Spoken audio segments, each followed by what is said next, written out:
წარმოიდგინე, რომ შენ ხარ რუსი ჯარისკაცი, რომელიც უკრაინის ფრონტის ხაზზე მიდის. შიშით ხარ მოცული, როცა ახალი ბრძანება მოდის. უეცრად ისევ გამოჩნდა სინათლე სამყაროში.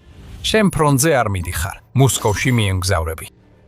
შენი სახის ღიმილი უზარმაზარია. სულ მცირე, მანამ სანამ ბრძანების დანარჩენ ნაწილს გადმოგცემენ. ომი დასრულებული არ არის. არანაირი ზეიმი არ იქნება. მოსკოვში ერთადერთი მიზეზით მიდიხარ. პუტინი იმდენად შეშინებულია, რომ მზადაა ფრონტს მოგაშოროს, მაშინ როცა შენი კიდევ უფრო მეტი თანამებრძოლი ფრონტზე იღუპება. ეს არის ის, რაც ახლა ხდება. პუტინი იმდენად შეშინებულია საკუთარი სიცოცხლისთვის, რომ რუს ჯარისკაცებს აიძულებენ უკრაინიდან გაიქცნენ, რათა მოსკოვში ის დაიცვან. ეს პუტინისთვის თითქმის დანებებას ნიშნავს და ომისთვის შედეგები უზარმაზარი. უკრაინის პრეზიდენტმა ვოლოდიმირ ზელენსკიმ გაამხილა სასოწარკვეთილი ნაბიჯი, რომელიც შეშინებულმა პუტინმა ახლახან გადადგა. რუსეთის საჰაერო თავდაცვის დანაყოფებს უკრაინის სხვადასხვა რეგიონიდან უბრძანეს დაბრუნდნენ მოსკოვში და რუსეთის სხვა მნიშვნელოვან ობიექტებზე, რათა პუტინსა და მის გარემოცვას დაიცავენ უკრაინის მიერ რუსეთში გაშვებული დრონების მასიური შეტევისგან. ეს კლასიკური მაგალითია პრინციპისა, ერთისთვისაც ერთისთვის წართმევა, რომ მეორეს მისცე და ეს დამანგრეველი იქნება რუსეთის ძალებისთვის ოკუპირებულ უკრაინაში. ისინი უკვე ებრძვიან უკრაინის საშუალო რადიუსის დამტმელი დრონების ზრდას და იმ ქაოსს, რაც მათ რუსული ლოგისტიკისთვის ფრონტის უკან შექმნეს. ახლა პუტინი ამბობს, რომ იარაღი, რომელიც ფრონტის ხაზზე მყოფი ძალების ერთადერთი იმედია, კაიმედია უნდა დაბრუნდეს მოსკოვში, რათა ის დაიცვას, სანამ თავის პატარა სპილოს ძვლის ტახტზე, სადღაც ბუნკერში ზის.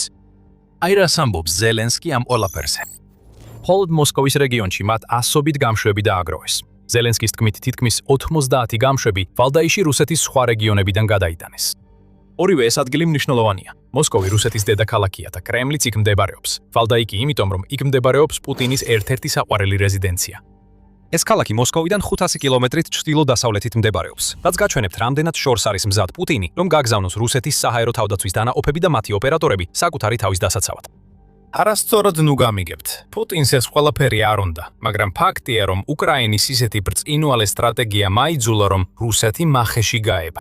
პუტინს კარგი არჩევანი არ აქვს და მალე გაიგებთ რატო. მაგრამ ჯერ მთავარი კითხვა, რატო ხდება ეს ყველაფერი? ამაზე მარტივი პასუხი არსებობს.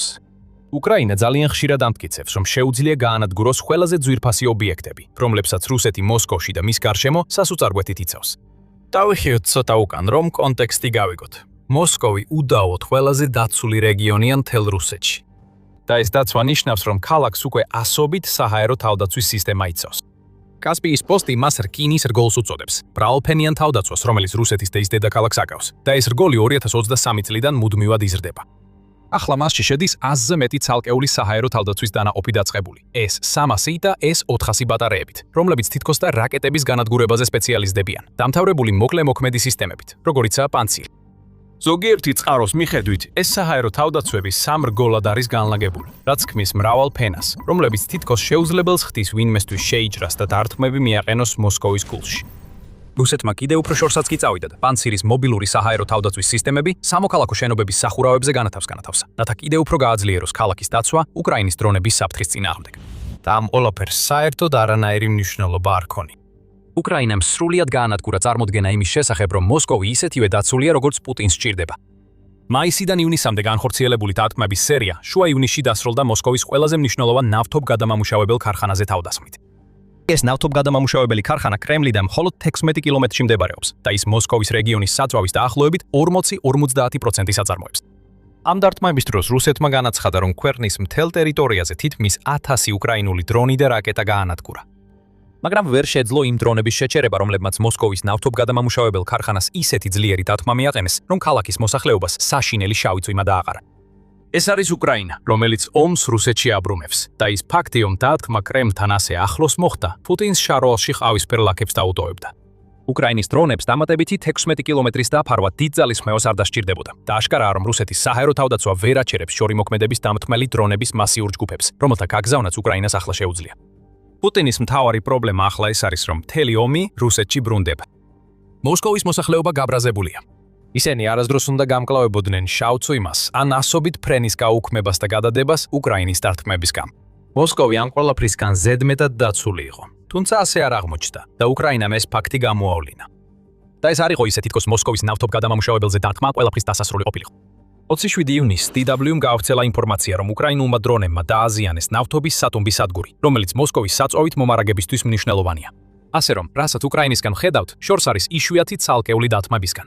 ეს არის კამპანია, რომელიც ნელ-ნელა აჭრის ქალაქს იმ მნიშვნელოვან რესურსს, რაც მას სჭირდება. პუტინი ცდილობს ეს ყველაფერი მოსკოვის მცხოვრებლებისთვის დამალოს. როგორც ერთმა მათგანმა რუსულ გამოცემას სოტოვიზიონთან თქვა, ვერაფერს ვიტყვი განგაშზე, არ ყოფილა სირენები, საერთოდ არაფერი. რა თქმა უნდა, იმედი მაქვს, რომ ეს კონტროლს ექვემდებარება, მაგრამ აშკარად იწვევს შფოთვას. კრემლის თანამოაზრეები აქტიურად ამხილებენ რუსებს, რომლებიც აზიარებენ უკრაინის წარმატებული თავდასხმების ფოტოებსა და ვიდეოებს მოსკოვზე, რადგან ეს ყველაფერი პუტინის ნარატივს ნამდვილ ტყუილსა გროვად წარმოაჩენს. რეალობა, როგორც ამას უკვე ბევრი მოსკოველი აცნობიერებს, ისაა, რომ საჰაერო თავდაცვის სისტემები, რომლებიც თითქოს და მათ ქალაქს მიუღწეველს ხდიდა, უბრალოდ საკმარისად ეფექტური არ არის. ხალხმა იცის, რომ ისინი რეალურად დაცულები არ არიან. და პუტინმაც ეს იცის.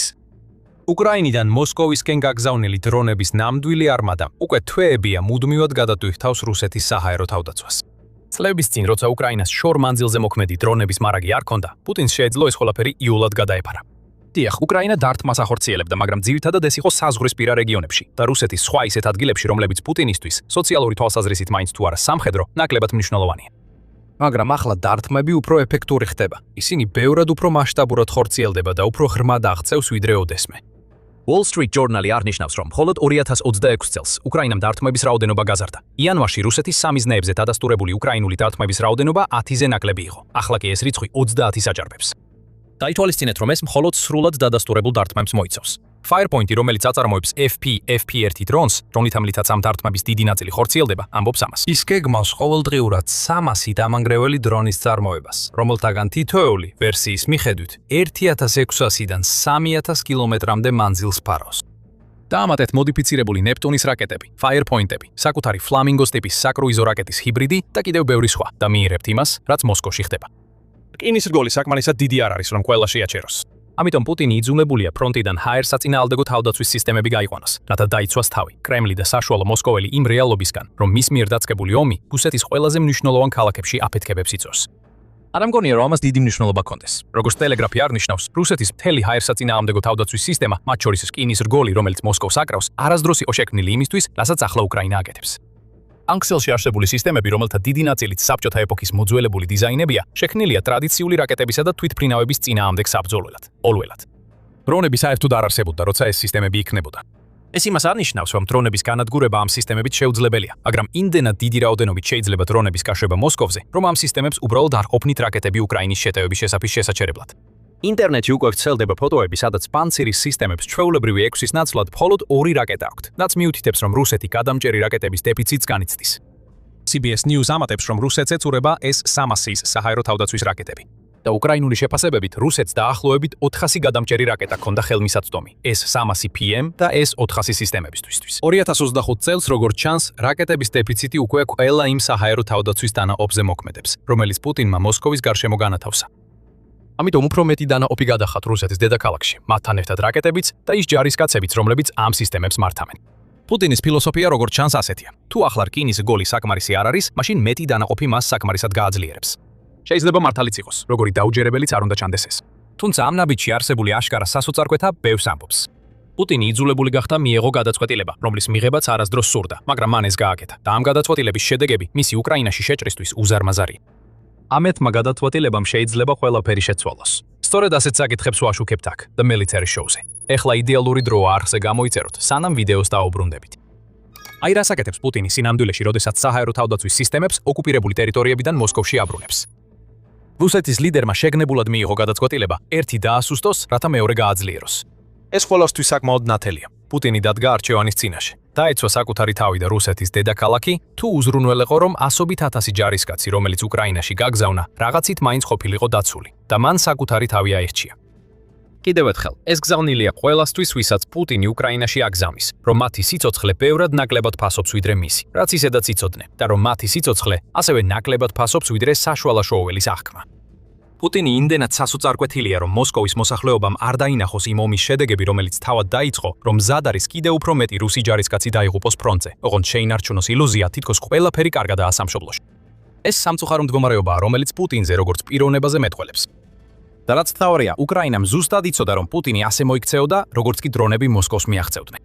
ეს ღრმა დარტმების გენიალურობაა. საქმე არ ეხება ნავთობგადამამუშავებელი ქარხნების დაბის დაბომბვას და შავ წვიმას, რომელიც მოსკოვის მოსახლეობას ასველებს. თუმცა ეს ყველაფერი უკრაინისთვის შესანიშნავი შედეგებია. სინამდვილეში საქმე იმაშია, რომ რუსეთის სამხედრო ძალები უკრაინაში მარცხისთვის განწირულია, რადგან პუტინი ტოვებს ფრონტზე დარჩენილ ჯარისკაცებს მას შემდეგ, რაც საჰაერო თავდაცვა მოსკოვში გადაიყვანა. ზელენსკის კიდევ ბევრი აქვს სათქმელი, მას შემდეგ რაც ახალი ამბავი გაავრცელა.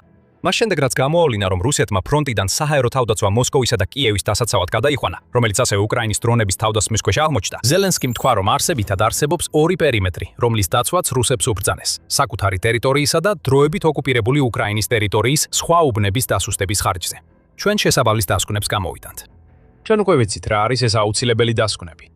უკვე კვირებია ვხედავთ მათ ოკუპირებულ უკრაინაში და აქედან მხოლოდ უფრო გადამწყვეტი გახდება ყველაფერი.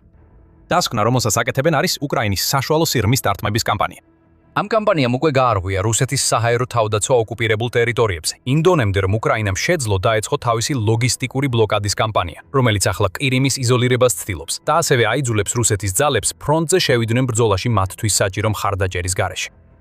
უკრაინა მუდმივად ესმის თავს რუსეთის საჰაერო თავდაცვას 2026 წლის განმავლობაში, ხოლო CNN-ის ცნობით, უკრაინის შეიარაღებული ძალები აცხადებენ, რომ წლის დასაწყისიდან გაანადგურეს 106 საჰაერო თავდაცვის ელემენტი და ომის დაწყებიდან ადან 1400-ზე მეტ.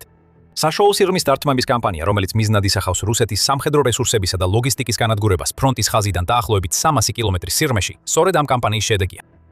ამ ეტაპზე შეიძლება ითქვას, რომ პუტინი საჰაერო თავდაცვის სისტემებს მოსკოვში იმდენად იმისთვის გადააქვს, რომ დაიცვას ის სისტემები, რომელსაც უკრაინა ანადგურებს, რამდენადაც რუსეთის დედაქალაქის დასაცავად. მაგრამ როგორც არ უნდა იყოს, უკრაინა არ აპირებს უკან დახევას. ივნისის 26-ში ზელენსკის საჰაერო თავდაცვის განცხადვის განცხადებიდან მხოლოდ ერთი დღის შემდეგ უკრაინის პრეზიდენტმა გამოაცხადა 40-დღიანი ოპერაცია, რომელიც მიზნად ისახავს პუტინზე ზეწოლას, რათა მან დაასრულოს თავისი შეჭრა. ზელენსკის თქმით, ეს კამპანია დიდწილად დაეყრდნობა გრძელ და საშუალო მანძილზე დარტყმებს, რომელსაც უკრაინა უკვე იყენებს, ხოლო ყირიმი და მოსკოვი სავარაუდოდ პრიორიტეტებად დარჩებიან. წინადრეს უკრაინის თავდაცვის მინისტრმა მიხაილო ფედოროვმა X-ზე გამოაქვეყნა განცხადება, რომ რუსეთს ოკუპირებულ ტერიტორიებზე კიდევ უფრო მეტი ელოდება. რუსეთის არმიის ლოგისტიკური ბლოკადის გამკაცრება და საშუალო მოქმედების დარტყმეთი დრონების რეკორდული შესყიდვის პირველი ღია ტენდერის გამოცხადება. ბოლო თვეებში უკრაინამ მნიშვნელოვნად გაზარდა საშუალო მოქმედების დარტყმეთის შესაძლებლობები და დაიწყო რუსეთის არმიის ლოგისტიკური ბლოკადა, განაცხადა მან. სწორედ აქ იმალება უკრაინის სტრატეგიის გენიალურობა. რაც უკრაინამ გააკეთა არის ის, რომ დაარტყა მოსკოვს, რათა ფრონტზე სისუსტე შეექმნა. უკრაინამ ზუსტად იცოდა, როგორ რეაგირებდა პუტინი უკრაინის დრონების მოსკოვამდე მიღწევაზე და იდეალურად შეიტყვა იგი მახეში. პუტინმა გააკეთა პუტინის საქმე, დაიცვა საკუთარი თავი და თავისი კარისკაცები. ეხლა ეს უკრაინას აძლევს შესაძლებლობას კიდევ უფრო მეტი წარმატება მიაღწიოს ფრონტზე. და ჩვენ უკვე ხედავთ, რომ უკრაინამ 2026 წელს საკმაოდ ბევრი წარმატება მიაღწია. როგორც Russia Matters იუწყება, წელი უკვე ძალიან ცუდად დაიწყო რუსეთისთვის ტერიტორიის დაპყრობის თვალსაზრისით.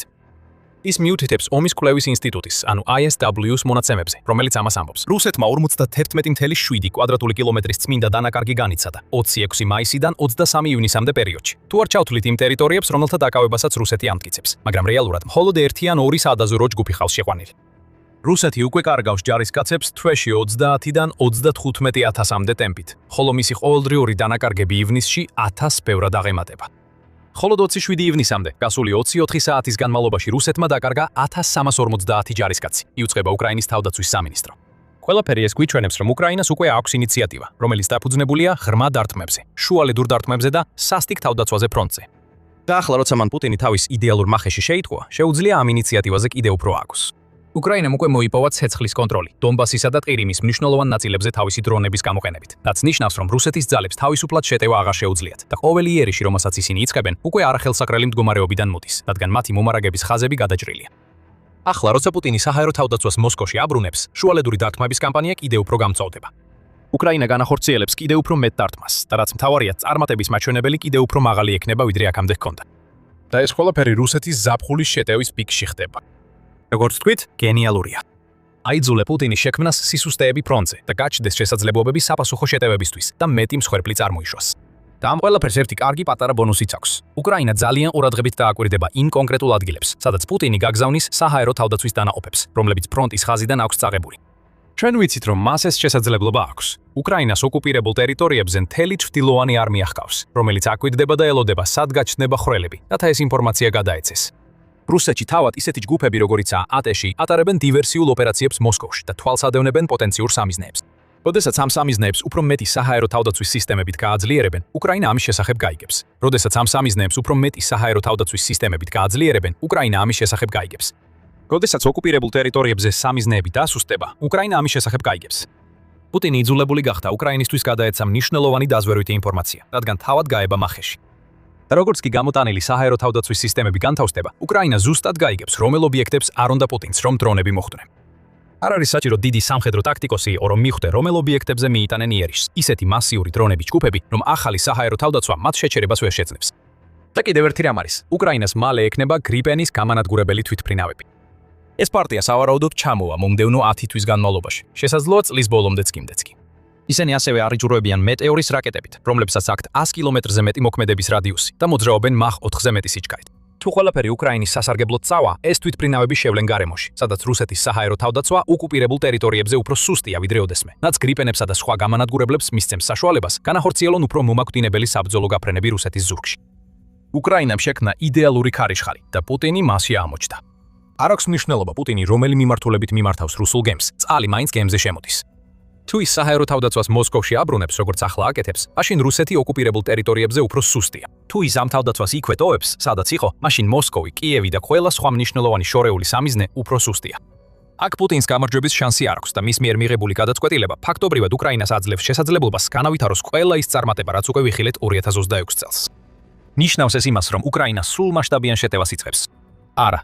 მაგრამ ეს ნიშნავს იმას, რომ უკრაინას შეუძლია წამოიწყოს მიზანმიმართული კონტრშეტევები ტერიტორიის დასაბრუნებლად. ასევე შეუტიოს იმ რეგიონებს, რომლებიც პუტინმა ახლახან დაასუსტა. ეს უბრალოდ ციკლს იწყებს. საჰაერო თავდაცვას შემდეგ გადაიტანენ ამ მიზნობრივ რეგიონებში, რაც მეტ შესაძლებლობას გახსნის. ასე გაგრძელდება, სანამ უკრაინა ნელ-ნელა შეასუსტებს რუსეთის თავდაცვას. ეს ყველაფერი ერთ ღამეში არ მომხდარა. ეს არის წლების შრომის, ბრძოლის, კვლევის, განვითარების და დაგეგმვის შედეგი უკრაინის მხრიდან. ეს ყველაფერი ახლა კულმინაციას აღწევს და ვლადიმირ პუტინმა ახლახან გაიგო, რომ ბოლო 4 წელზე მეტი ხნის განმავლობაში პირდაპირ უკრაინის მახეში შედიოდა. ახლა როცა საჰაერო თავდაცვა მოსკოვში გადაიტანეს, საკმაოდ კარგად ვიცით რა ელით ოკუპანტებს. კიდევ უფრო მეტი სამიზნე იქნება განადგურებული. უკრაინა ამ მიმართულებით ისედაც კარგად მუშაობდა. ხოლო 2026 წელს 800,000-ზე მეტი დადასტურებულ სამიზნეს დაარდრეს და კიდევ ბევრია მოსალოდნელი. გაიგეთ მეტი ჩვენი ვიდეოს ყურებით. თუ მოგეწონათ ეს ვიდეო, გამოიწერეთ არხი და დააკვირდით თქვენს ფიდს, რომ ნახოთ, რას შემოგთავაზებთ შემდეგ. The Military Show. და მადლობა როგორც ყოველთვის, რომ გვიყურებთ.